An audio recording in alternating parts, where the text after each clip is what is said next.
میں کام سے گھر آتا تو وہ محلے والے مجھے پکڑ لیتے اور کہتے کہ شریفوں کا محلہ ہے، یہ کام یہاں نہیں چلیں گے۔ جب بیوی پر قابو نہیں رکھ سکتے تو شادی کیوں کی تھی؟ پتہ نہیں تمہاری بیوی دن دہاڑے کیا گل کھلا رہی ہے۔ محلے کے بزرگ مجھے کہتے کہ میاں عزت سے یہ محلہ چھوڑ دو ورنہ ہمیں زبردستی تمہیں یہاں سے نکالنا پڑے گا۔ محلے والوں کی باتیں سن کر میرا تو دماغ چکرا جاتا۔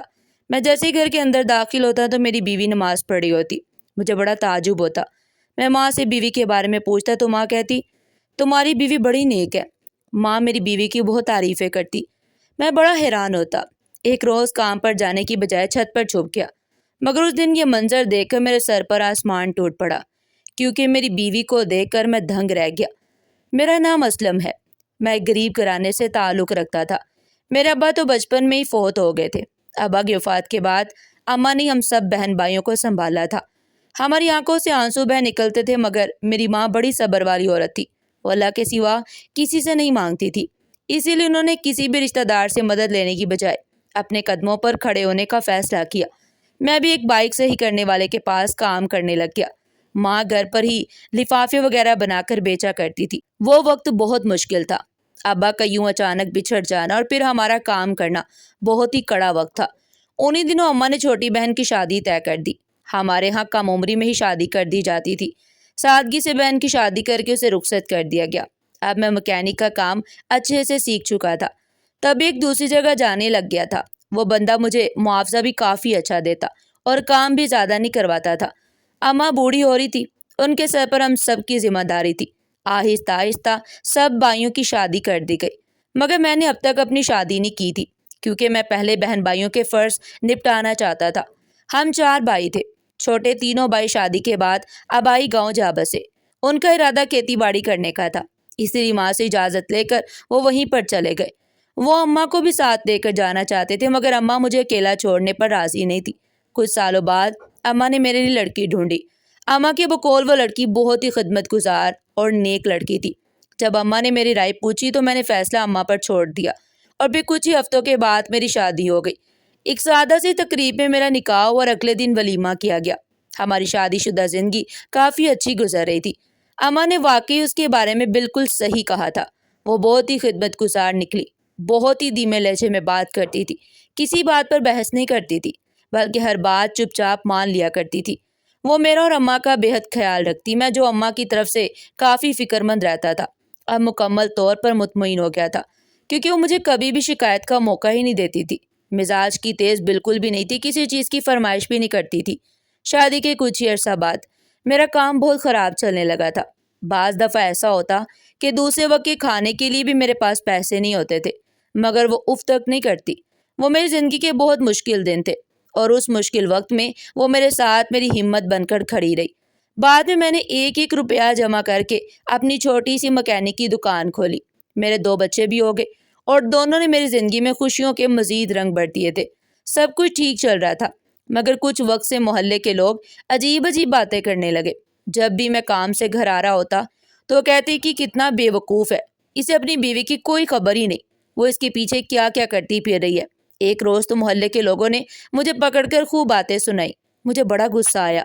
گھر آ کر جب میں اماں سے بیوی کے بارے میں پوچھتا تو اس کی بہت تعریفیں کرتی تھی۔ میں الجھن میں پڑ جاتا۔ ایک دن میں نے کچھ سوچا اور کام پر نہیں گیا، بلکہ گھر پر ہی چھپ گیا۔ میری بیوی کو اس بات کا علم نہیں تھا۔ کچھ دیر بعد وہ گھر کے کاموں سے فارغ ہوئی اور گھر سے باہر چلی گئی۔ تھوڑی دیر بعد وہ دروازہ کھول کر کسی کو اندر لے آئی۔ میں چھت سے نیچے آیا اور کمرے کے دروازے سے چھپ کر اندر دیکھا تو حیران رہ گیا اور اپنی سوچ پر شرمندہ بھی ہوا، کیونکہ اندر میری بیوی نے 3 بچوں کو بٹھایا ہوا تھا اور وہ انہیں کھانا کھلا رہی تھی۔